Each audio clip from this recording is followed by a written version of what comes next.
Hey guys, आज मैं explain करने वाला हूँ the good bad mother season 1 के एपिसोड नंबर 11 को। अगर आपने अभी तक पिछले एपिसोड नहीं देखे हैं तो प्लेलिस्ट का लिंक आपको डिस्क्रिप्शन में मिल जाएगा। एपिसोड की शुरुआत में देखते हैं जहाँ पर शैमसी के पेरेंट्स शैमसी को मार रहे थे और कह रहे थे कि तुमने कांगो की फैंसी कार क्यों चुराया।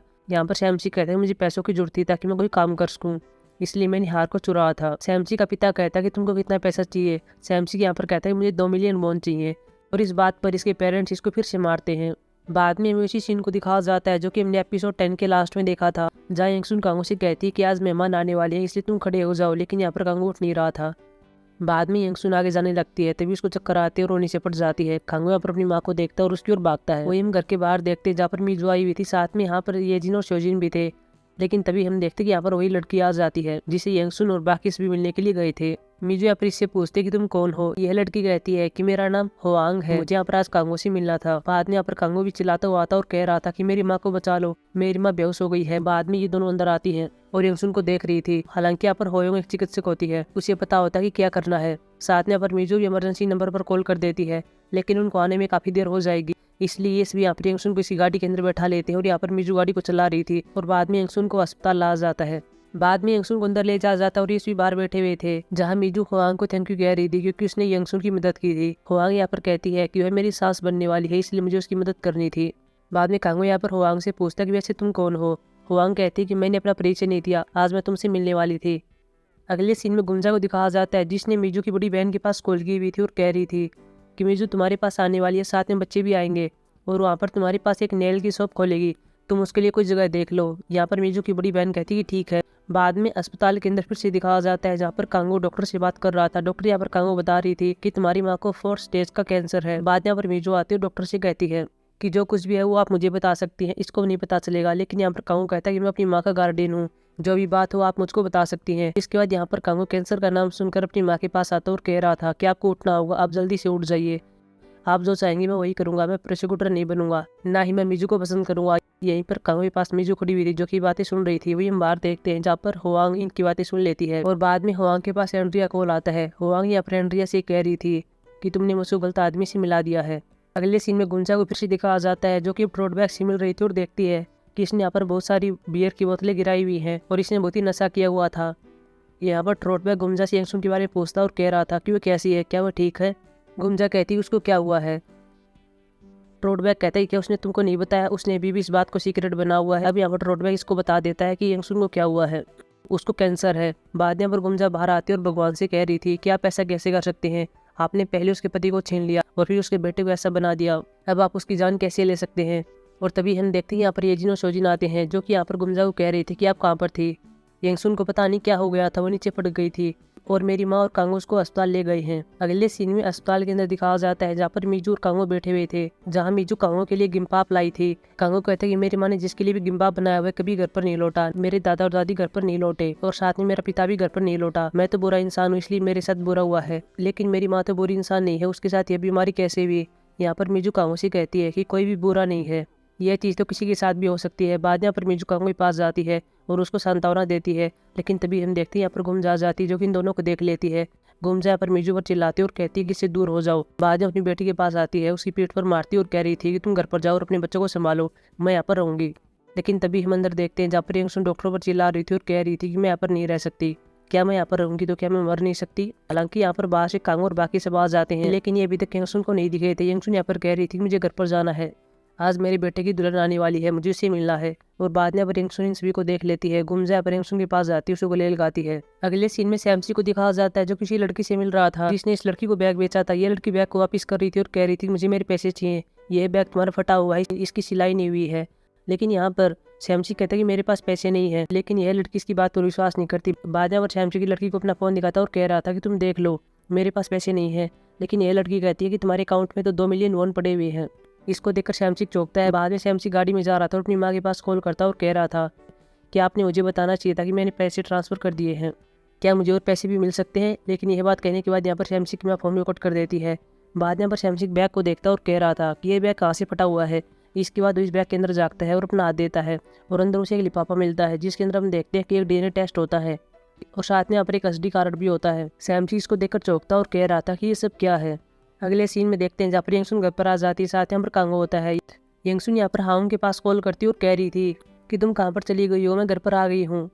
मुझे पता चला कि तुम मेरे बेटे के साथ अस्पताल आई थी, उसके लिए तुम्हारे थैंक यू। लेकिन यहाँ पर हाउंग कह रही थी कि मुझे आपके बेटे से नहीं मिलना है और इसकी वजह वह मीजू को बता रही थी। यंगसुन यहाँ पर हाउंग से कहती है कि इन दोनों के बीच कुछ भी नहीं चल रहा है, ये सिर्फ बचपन के दोस्त हैं। लेकिन हाउंग इसकी बात को नहीं मानती और फोन कट कर देती है। इसके बाद यंगसुन गुस्से में ऐसे जा रही थी। कांगो अपनी माँ के साथ आना चाहता है, लेकिन यहाँ पर यंगसुन कांगो को मना कर देती है। अगले सीन में देखते हैं जहाँ पर गुमजा अपनी बेटी से बात कर रही थी और कह रही थी कि मैंने तुम्हारी बड़ी बहन से बात की है, तुम वहाँ पर जाओगी और साथ में अपने बच्चों को ले जाओगी और वहीं पर नेल सैलून खोलोगी। लेकिन मीजू इसके लिए मना करती और कह रही थी कि मैं नहीं जाऊंगी। बाद में गुमजा कहती है कि क्या तुमने यंगसुन को बता दिया कि एजिन और शोजिन कांगो के बेटे हैं। लेकिन यहाँ पर मीजू कहती कि मैं ऐसा नहीं कर पाई, मैं वहाँ पर गई थी लेकिन वहाँ पर यंगसुन बेहोश हो गई थी, इसलिए मैं उसको नहीं बता पाई। गुमजा कहती कि शुक्र हुआ तुमने नहीं बताया। बाद में हम देखते हैं कि बार यंगसुन आ जाती है जो कि इनको चिल्ला रही थी। इसके बाद यहाँ पर मीजू यंगसुन के पास जाती है। यंगसुन यहाँ पर मीजू से कहती है कि क्या तुमको वह लड़की याद है जो कि कांगो के साथ अस्पताल में आई थी। मीजू यहाँ पर हाँ भरती और कहती है कि हाँ मैं जानती हूँ कि वो कौन है, उसकी कांगो के साथ शादी होने वाली है। यंगसुन कहती है कि अगर तुम जानती थी तो तुम उसके पास क्यों आई, तुमने ऐसा क्यों किया, तुमने मेरे बेटे का भविष्य बर्बाद कर दिया। ये सब बात मीजू से कहती है। बाद यहाँ पर गुमजा आती है और यंगसुन पर चिल्लाती और कह रही थी कि तुम मेरी बेटी के बारे में ऐसा कैसे कह सकती हो। हालांकि मुझे पता है कि मेरी बेटी को चोट लगी हुई थी, लेकिन यह कांगो की गलती थी, उसको पेपर देना चाहिए था। मेरी बेटी ने तुम्हारे बेटे का भविष्य बर्बाद नहीं किया है। और बाद में पर मीजू अपनी माँ गुमजा को अंदर ले जाती है। अगले सीन में श्यामजी को दिखाया जाता है जो कि कांगो से मिल रहा था और उसको डीएनए टेस्ट दिखा रहा था, साथ में उसको एसडी कार्ड भी दिखाता है और कांगो से पूछता कि ये सब क्या है।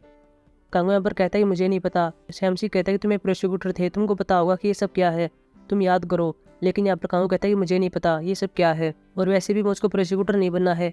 श्यामजी कहता है कि ठीक है, अब पता चल जाएगा कि तुमको प्रोसिक्यूटर बनना है या फिर नहीं बनना। इसके बाद श्यामजी इस एसडी कार्ड को लैपटॉप में डाल देता है, लेकिन आगे से एक पासवर्ड मांग रहा था और श्यामजी यहाँ पर कांगो से पूछता कि पासवर्ड क्या है।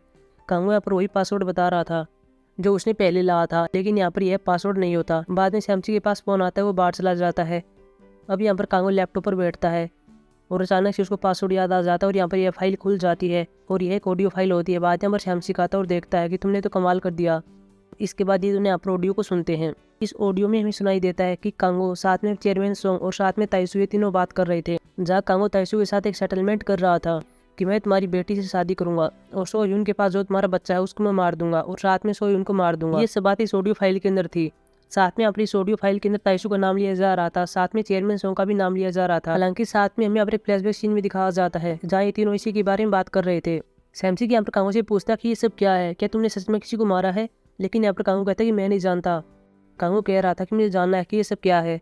बाद में वो ताइसी के पास से इस डीएनए टेस्ट को छीन लेता है और साथ में एसडी कार्ड को लेता है। श्यामजी कहता है कि ये सब क्या है। कांगो कहता है कि मैं अपनी माँ से पूछूंगा कि ये सब क्या है, लेकिन श्यामजी कहता है कि तुम ऐसा नहीं कर सकते, तुम्हारी माँ को पता नहीं है कि ये सब चीज़ क्या है, इसलिए तुम ये मुझे दे दो, मैं तुम्हारे लिए पता लगाऊंगा, मैं तुम्हारे लिए सियोल में जाऊंगा और उस आदमी से मिलूंगा जिसकी ये सब चीज़ें हैं और उससे पूछूंगा कि ये सब क्या है। इसके बाद कांगो इसको ये सब चीज़ें देता और कह रहा था कि तुम उसको धोखा मत देना, नहीं तो तुम देख लेना। श्यामजी कहता है कि ठीक है, मैं तुमको धोखा नहीं दूंगा। इसके बाद हम देखते हैं कि यंगसुन यहाँ पर गुमजा के पास आती है और उसके सामने अपने घुटनों पर बैठती और कह रही थी कि मुझे माफ़ कर देना, ये सब मैं अपने बेटे के लिए कर रही थी, लेकिन मैंने मीजू को बहुत ही ज़्यादा चोट पहुँचाई है, उसके लिए मुझे खेद है। और बाद में यहाँ पर गुमजा कहती है कि तुम्हें घुटनों पर बैठने की जरूरत नहीं है। इसके बाद यहाँ पर गुमजा यंगसुन को गले लगा लेती है। अगले सीन में देखते हैं जहाँ पर श्यामजी शियोल जाने वाला था, लेकिन तभी अपने सामने देखता है जहाँ पर मिस्टर चा रहा था, साथ में जीसू आ रहा था जो भी गाड़ी के अंदर बैठे हुए थे। श्यामजी यहाँ पर गाड़ी को रुकाता और कह रहा था कि तुम कहाँ पर जा रहे हो। ये कहते कि हम सियोल में जा रहे हैं, वहाँ पर हमारा एक बिजनेस का काम है। श्यामजी कहता है कि मैं भी सियोल में जा रहा हूँ, चलो साथ में चलते हैं। मिस्टर चा कहता है कि तुम सियोल में क्या करने वाले हो। श्यामजी यहाँ पर कहता है कि मैं ताइसू से मिलने वाला हूँ। हालांकि यह बात सुनकर इन दोनों को झटका लगता है। ये पूछते हैं कि तुम वहाँ पर क्या करने के लिए जा रहे हो। श्यामजी कहता है कि मैं ताइसू का बहुत ही बड़ा फैन हूँ, मैं उसका समर्थन करना चाहता हूँ, इसलिए मैं उसके पास जा रहा हूँ। अगले सीन में देखते हैं जहाँ पर श्यामजी यहाँ पर हायोंग को देख रहा था, साथ में श्यामजी के पास कांगो का फोन आया हुआ था। कांगो यहाँ पर पूछता कि क्या चल रहा है। श्यामजी यहाँ पर कह रहा था कि मैं उन पर नजर रखे हुए हूँ, मैं तुमसे बाद में बात करूंगा। तभी हम देखते हैं यहाँ पर हायोंग अपनी गाड़ी लेकर जा रही थी, लेकिन तभी श्यामजी यहाँ पर अपनी साइकिल लेकर इसके सामने जानबूझकर आ जाता है और श्यामजी यहाँ पर पड़ जाता है। श्यामजी यहाँ पर चिल्ला रहा था और कह रहा था कि प्लीज़ मुझे बचाओ। बाद में हायोंग गाड़ी से बाहर निकलती और कह रही थी कि क्या मुझे एम्बुलेंस को बुलाना चाहिए, लेकिन श्यामजी यहाँ पर चिल्लाने का नाटक कर रहा था। अगले सीन में देखते हैं जहाँ पर श्यामजी हायोंग के साथ एक जगह पर बैठा हुआ था और उसको डीएनए टेस्ट दिखा देता है। हायोंग कहती है ये सब क्या है। बाद में श्यामजी इसको ऑडियो सुनाता है जो कि इसके पिता की थी। अब यहाँ पर हायोंग को पता चल जाता है कि कांगो ने सोयून के बच्चे को मारा था, लेकिन उसने यह काम मेरे पिता के कहने पर किया था। बाद में यहाँ पर हायोंग इस डीएनए टेस्ट को फाड़ देती है और कह रही थी कि सबका कोई भी मतलब नहीं है।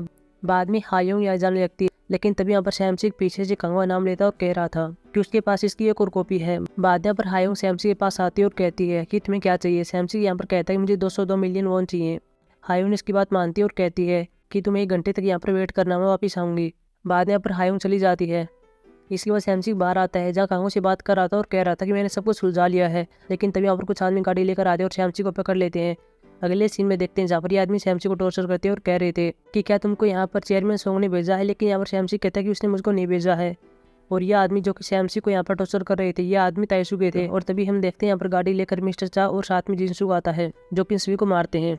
हालांकि यहाँ पर एक आदमी लैपटॉप को लेकर भाग जाता है, जिसके अंदर वह ऑडियो थी। हालांकि यहाँ पर एक आदमी इन दोनों से लड़ रहा था और यह वही बाइक वाला आदमी था जो कि कांगो को मारने के लिए इसी घर पर गया था, क्योंकि इस आदमी के हाथ पर वही टैटू है जो कि इस बाइक वाले के हाथ पर था। लेकिन बाद में यहाँ पर यह आदमी भी भाग जाता है। अगले सीन में देखते हैं जहाँ पर एक आदमी ताइसु के पास आता है और उसको लैपटॉप में यह ऑडियो सुना रहा था। ताइसु कहता है कि क्या ये काम चेयरमैन सोंग का था। यह आदमी यहाँ पर हाँ भरता और कह रहा था कि मैंने वहाँ पर मिस्टर चाओ जिसु को देखा था, यह चेयरमैन सोंग का काम है। बाद में यहाँ पर ताइसु अपनी बेटी से मिल रहा था। ताइसु को यहाँ पर पता होता कि मेरी बेटी को सब कुछ पता चल गया है। हायोंग यहाँ पर ताइसु से कहती है कि आपने एक मासूम महिला को मार दिया और साथ में उसके बच्चे को मार दिया, उनका कोई भी कसूर नहीं था और आपने कांगो के साथ भी ऐसा ही किया।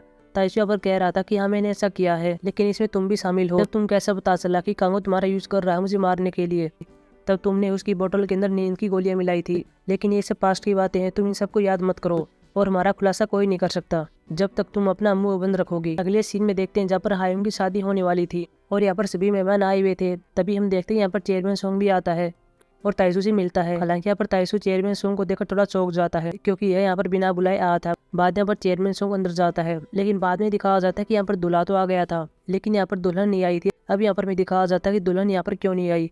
हायोंग यहाँ पर अपने कमरे के अंदर होती है, तभी इसके पास एक छोटी लड़की आती है, इसकी फोटो देती है और कह रही थी कि बाहर एक आदमी था, उसने यह मुझे दिया था। बाद में यहाँ पर हायोंग इस फोटो को देखती है और यह फोटो कांगो ही थी। इस फोटो में कांगो चल रहा था। अगले सीन में यंगसुन को दिखाया जाता है, साथ यहाँ पर कांगो होता है। यंगसुन यहाँ पर कांगो तैयार होने के लिए कहती है। कांगो कहता है कि हम कहाँ पर जाने वाले हैं। यंगसुन कहती है कि हम डेट पर जा रहे हैं। तभी हम देखते हैं यहाँ पर पास में टैक्सी लेकर हायोंग आ जाती है। कांगो यहाँ पर अपने घर से बाहर होता है और फोन पर बात कर रहा था। हायोंग यहाँ पर कांगो को देखती है, उसे पता चल जाता है कि ये तो पूरी तरह से ठीक है। बाद में यहाँ पर हायोंग पैदल जा रही थी, लेकिन तभी हम देखते हैं कि आगे से ताइसु के आदमी आ जाते हैं जो कि इसको यहाँ से ले जाते हैं।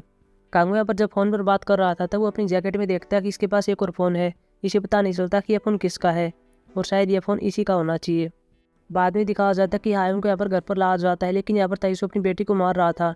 हायोंग की माँ यहाँ पर बीच में आती है, लेकिन यहाँ पर ताइसु फिर भी रुकने का नाम नहीं ले रहा था। बाद में यहाँ पर ताइसु अपनी बेटी से कहता कि तुम मेरी इमेज को इस प्रकार बर्बाद नहीं कर सकती। इसके बाद ताइसु अपने एक आदमी से कहता कि इसको अस्पताल के अंदर बंद कर दो जब तक मेरे चुनाव न हो जाए। अगले सीन में देखते हैं जहाँ पर यंगसुन अपने बेटे को रेस्टोरेंट के अंदर ले आती है, जहाँ पर दोनों खाना खा रहे थे। कांगो यहाँ पर अपनी माँ से कहता कि क्या आप मेरे साथ डेट पर आने वाली थी। यंगसुन यहाँ पर हाँ भरती और कह रही थी कि मैं तुम्हारे साथ कभी बाहर नहीं गई खाना खाने के लिए, इसलिए मैं तुम्हारे साथ आई हूँ। अब मैं तुम्हारे साथ वो सब काम करने वाली हूँ जो कि मैंने पहले नहीं किए थे। साथ में यंगसुन यहाँ पर कांगो को लिस्ट देती है और कहती है कि इसके अंदर वे सब काम लिखे हुए हैं जो कि मैं तुम्हारे साथ करना चाहती हूँ। यंगसुन यहाँ पर कांगो से कहती है कि क्या तुम मेरे साथ ये काम करोगे। कांगो यहाँ पर हाँ भरता है। अगले सीन में देखते हैं जहाँ पर मीजू अपने बच्चों को सुला रही थी, लेकिन यहाँ पर येजिन नहीं सो रही थी। वो अपनी माँ से कह रही थी मैं जानती हूँ। मीजू कहती है कि इस बारे में। यहाँ पर येजिन कहती है कि मेरे पिता के बारे में। वह हमसे मिलने के लिए कभी नहीं आता और मेरा मन भी उससे उतर गया है। वह मुझे अजनबी की तरह लगता है, इसलिए आप एक काम करिए, आप उसको डिवोर्स दे दीजिए और तुम अपनी लाइफ में आगे बढ़ो और अब खुश रहो, क्योंकि मैं फ्यूचर में कांगो से शादी करने वाली हूँ और यहाँ चली जाऊंगी, इसलिए आपको यहाँ पर खुश रहना होगा। मीजू यहाँ पर येजिन से ये सब बातें सुनकर उसको गले लगाती है। अगले सीन में देखते हैं जहाँ पर यंगसुन और कांगो दोनों सोए हुए थे, लेकिन तभी हम देखते हैं यहाँ पर यंगसुन का फोन बजता है। यंगसुन यहाँ पर फोन को उठाती है। आगे से यंगसुन को बताया जाता है कि तुम्हारे फार्म से धुआं निकल रहा है। बाद में यंगसुन कांगो उठाती है। अगले सीन में देखते हैं जहाँ पर दोनों फार्म के अंदर है और वहाँ पर आग लगी हुई थी। इनके सूअर यहाँ पर जल जाते हैं। बाद में दोनों बाहर जाने की कोशिश करते हैं, लेकिन ये बाहर नहीं निकल पाते। बाद में कांगो कांच की विंडो को तोड़ता है और उससे अपनी माँ को बाहर जाने के लिए कहता है। यंगसुन कहती है कि पहले तुम जाओ। कांगो कहता है कि मैं तुम्हारे पीछे आ रहा हूँ। बाद में यंगसुन बाहर आती है।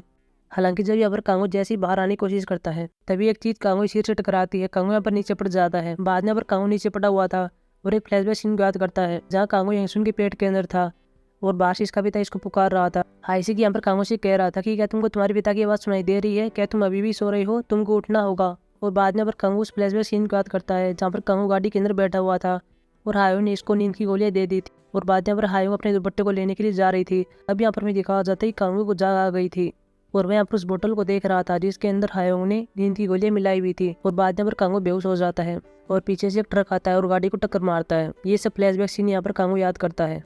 और इस सीन को देखने से ऐसा पता चलता कि कांगो की याददाश्त वापस आ गई है और बाद में एपिसोड समाप्त हो जाता है। सो गाइस, ये था हमारा एपिसोड नंबर 11। अब मिलेंगे एपिसोड नंबर 12 की एक्सप्लेनेशन में, जो कि कल आने वाला है। तब तक के लिए बाय।